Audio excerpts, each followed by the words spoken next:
Look around. Everyone in this room has a different backstory to how they are here in Florida today. Some of us moved from different states. Some of us have family that made the journey from a different country. Some of us immigrated ourselves. In the end, we've all settled here in America, land of the free, home of the brave. You have so many freedoms and opportunities. You have an education, money, and a roof over your head.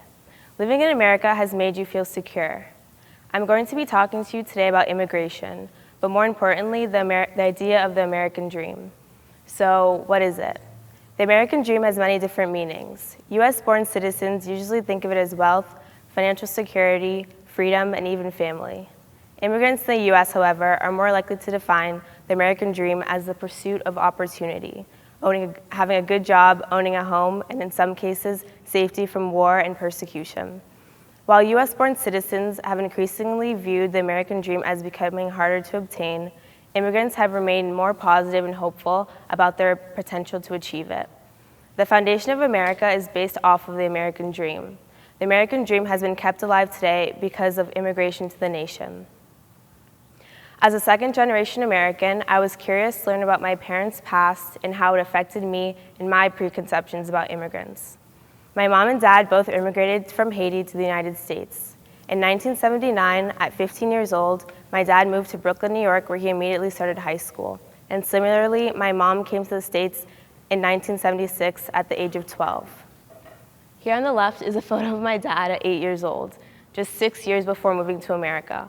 And on the right is a photo of my mom at 13, just 1 year after moving to New York. They made it to the land of the free, home of the brave, determined to start over. My parents left Haiti in pursuit for a better lifestyle and higher education. This was their American dream. And this came at the expense of having to move to a strange land, learn a foreign language, and blend into a new culture. My dad took part in the Haitian Club in college as a way to keep a connection to his home country. The struggle, as we say, was definitely real. This past January, our president made remarks specifically towards Haitian immigrants. He reportedly said, "Why do we need more Haitians? Take them out. And why are we having all these people from shithole countries come here?" This is how many people feel about the influx of immigrants to the United States. The complex issue raises many questions and concerns that really come down to the heart of the American ideals. Should we send the refugees back to their countries, brush them off as a burden, even if it could mean certain death? If we keep them in America, how will we afford to take care of all the unaccompanied minors? Again, this is a complex issue, but when one takes a closer look, some solutions clearly present themselves. For one thing, many of these kids in particular cross the border with notes attached to them, telling the government to contact certain relatives that are legally living in the US already. And in these cases, what reasons do we have not to send the kids to stay with their relatives? Many Americans have voiced concerns about what would happen if refugees stuck around, feeling threatened by these new additions to society because they were raised in violent and corrupt parts of the world. Therefore, many people's expectations are that these children and even adults will take after the criminals from their home country and disrupt the peace within our own borders. However, studies show that this preconception is statistically wrong.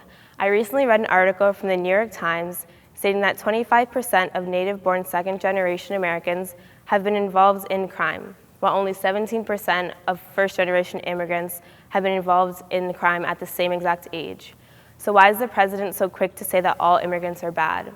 Why is there so much support for the Temporary Protected Status, or TPS, expiration in 2019? It currently protects over 300,000 immigrants from Haiti, El Salvador, and Nicaragua, with nowhere else to go.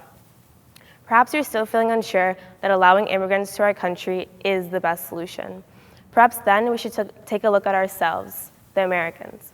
We are the melting pot of the world, comprised of so many different cultures, languages, skin colors, and backgrounds. As a country that is defined by its equality and rights for all, can we close our borders for those looking for those same freedoms? Our nation was built by immigrants who originally came to start over. Whether it was religion, persecution, or just overpopulation, people came to America in hopes of living a better and honest life. Our very legacy comes from the stories of millions of determined people like my parents and my grandparents, from oppressive societies who came to begin a whole new life. Saying that somebody cannot be a part of this American dream goes against the very idea of it. All men are created equal, and many people have fought to prove this. Time and time again, the civil rights movement, the fight for women's equality, have they all been for nothing? The Statue of Liberty itself says, "Give me your tired, your poor, your huddled masses yearning to breathe free." Now we have to live up to that maxim. America was a shining beacon of hope for my parents, and it continues to be for people dreaming to come here. And who are we to take away this hope, this freedom away from the dreamers? Thank you.